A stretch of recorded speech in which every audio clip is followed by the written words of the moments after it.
Bonjour à tous, aujourd'hui nous allons suivre un guide de démontage complet sur le P-Smart Z. Vous allez donc avoir un aperçu de toutes les réparations possibles sur le P-Smart Z. Vous retrouverez bien sûr toutes les pièces détachées en vente sur notre site internet ainsi que les tutoriels de réparation. Pour réaliser ce guide de démontage, nous sommes aidés du patron d'aide au montage qui est offert avec chaque commande. Vous retrouverez également sur le site internet le kit d'outils numéro 1 que nous avons utilisé pour démonter le P-Smart Z. Vous retrouverez également les kits complets de réparation qui comprennent en plus de la pièce détachée, le kit d'outils, les stickers de batterie et également le patron en version adhésif. En commandant sur notre site internet, vous bénéficiez d'une assistance technique gratuite par chat, par téléphone, également par mail et vous bénéficiez également de 10% de remise avec le code YouTube. Et je vous rappelle que les frais de retour sont offerts sur Bricophone. Nous avons attribué une note de réparabilité de 13 sur 20 au P-Smart Z. À noter le remplacement de la batterie qui est relativement facile, ainsi que le changement de la vitre arrière. Si vous n'êtes pas sûr d'avoir un P-Smart Z, vérifiez le numéro de modèle qui est situé au dos de votre P-Smart Z et il doit correspondre à STK-LX1.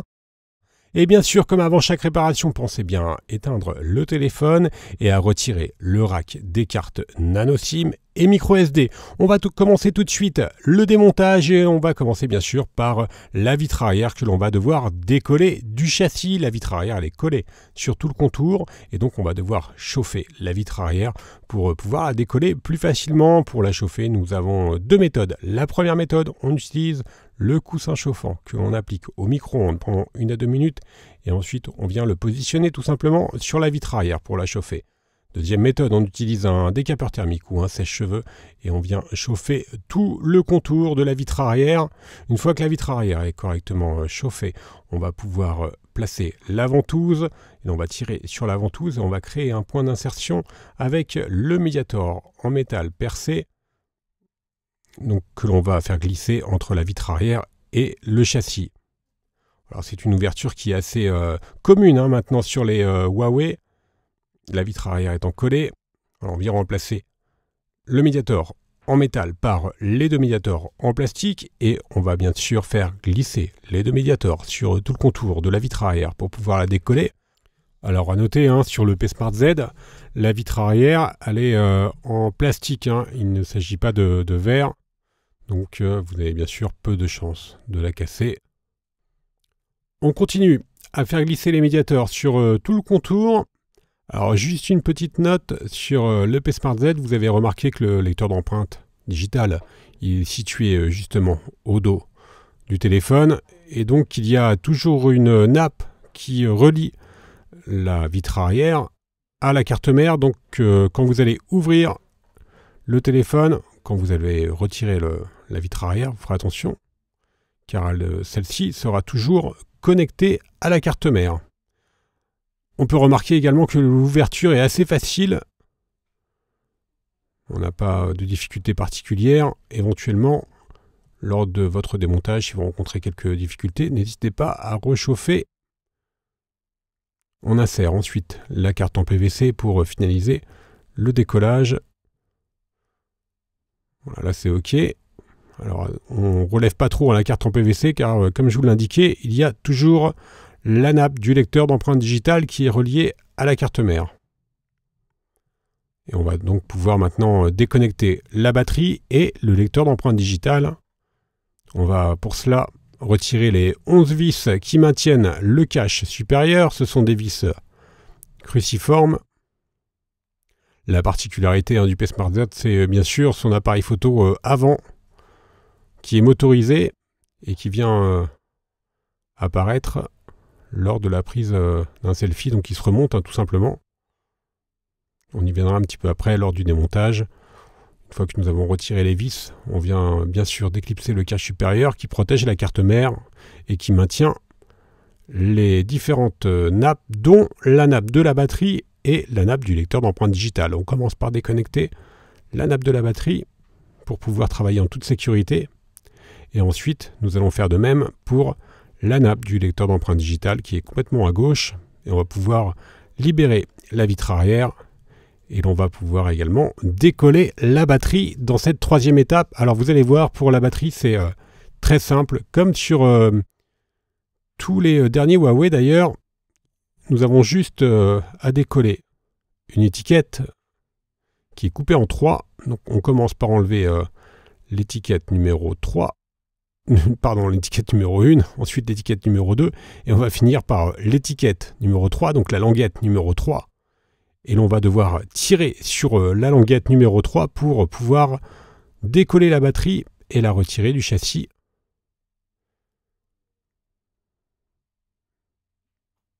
Voilà pour la batterie. Alors pour nous, elle a été assez facile à retirer. Ça peut dépendre des séries de téléphones. Sur certains téléphones, sur les mêmes modèles, on peut avoir un petit peu plus de mal à la décoller. Et on peut continuer le démontage. On va maintenant retirer la couche supérieure de l'adhésif qui reste sur le châssis. Vous noterez également que les écrans ils sont vendus soit seuls, donc c'est la manipulation que nous allons faire là, ou soit complet avec le bloc écran qui inclut également la batterie. Là on va pouvoir maintenant donc retirer l'écran. On va commencer par décoller la nappe de l'écran et ensuite on va tout simplement chauffer la vitre avant pour pouvoir la décoller du châssis. Donc on va faire exactement la même opération que pour la vitre arrière. On chauffe soit avec le coussin chauffant ou avec le décapeur thermique. Donc pour rappel, sur le P-Smart Z, comme je vous l'ai indiqué précédemment, si vous changez votre écran, vous avez deux solutions. Soit vous utilisez l'écran seul, donc c'est la manipulation que l'on va faire, ou soit vous pouvez changer le bloc complet qui comprend également la batterie. Donc dans ces cas-là, vous n'avez juste à enlever en fait la vitre arrière, la carte mère, et vous reposez le tout sur le nouveau bloc écran. On poursuit donc le démontage. On a donc chauffé tout le contour de l'écran et ensuite on vient insérer le médiator en métal entre l'écran et le châssis. On vient remplacer le médiator en métal une fois que le point d'insertion a été réalisé par le médiator en plastique.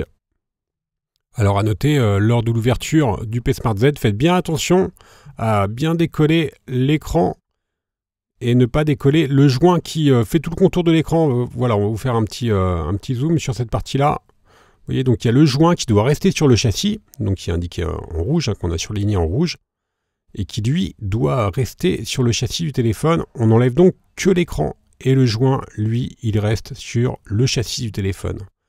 On fait glisser les médiators sur tout le contour de l'écran. C'est exactement la même opération que pour la vitre arrière. Et une fois qu'on a libéré toute la largeur de l'écran, on va finaliser le décollage en utilisant la carte en PVC Bricophone et on peut tout simplement faire levier pour finaliser le décollage de celui-ci. Alors il s'agit d'un écran vitre plus LCD, évidemment. Vous ne pouvez pas changer juste la vitre sans le LCD sur le P-Smart Z, comme sur d'ailleurs la quasi-totalité des téléphones aujourd'hui sur le marché. Il faut des outillages professionnels pour réaliser cette opération. On a donc retiré l'écran et on va poursuivre le démontage. Dans cette cinquième étape, nous allons retirer le haut-parleur externe et le connecteur de charge. Donc maintenant, on s'intéresse à la partie basse du téléphone, bien sûr. Et l'on vient retirer les 7 vis qui maintiennent le cache inférieur. Et également le haut-parleur externe. Ce sont toujours des vis cruciformes. Alors on va commencer par retirer le cache. On le déclipse. Et sous le cache, vous allez voir le connecteur de charge. On va s'y intéresser juste après. Et maintenant, on enlève donc le module haut-parleur.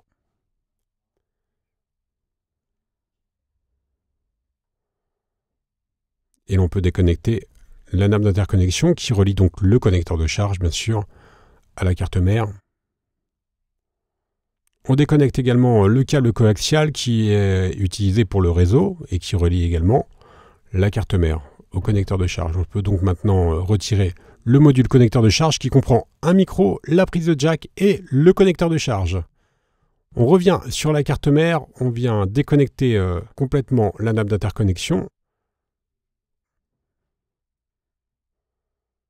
On va donc la retirer et on va également retirer la seconde extrémité du câble coaxial que nous avions déconnecté tout à l'heure.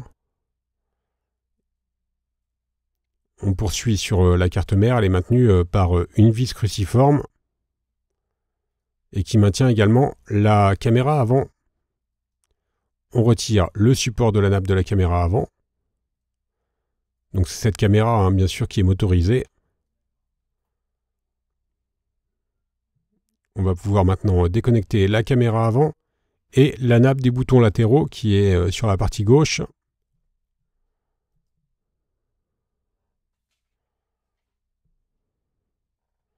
On va pouvoir maintenant soulever la carte mère pour la retirer du châssis.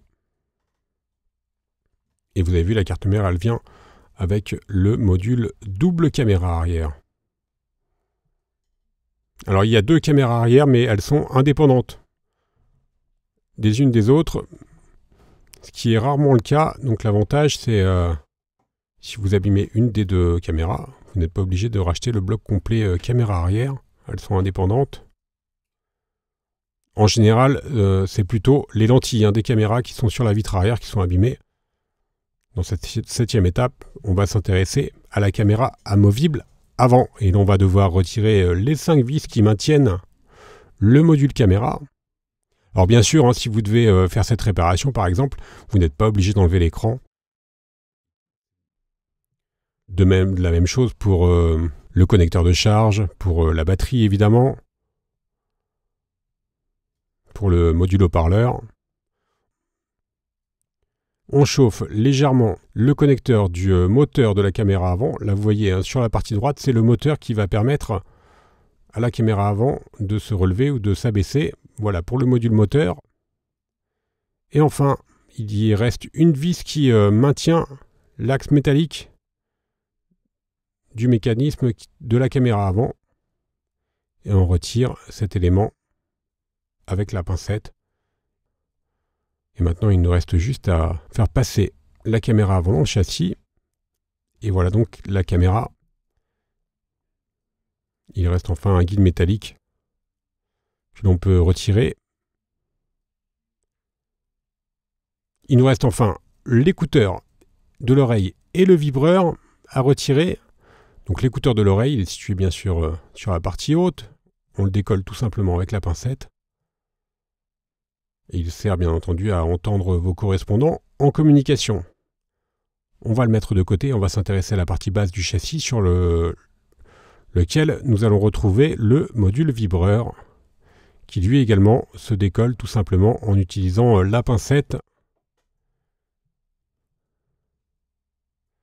Et vous avez donc un aperçu complet de toutes les réparations possibles sur le P-Smart Z.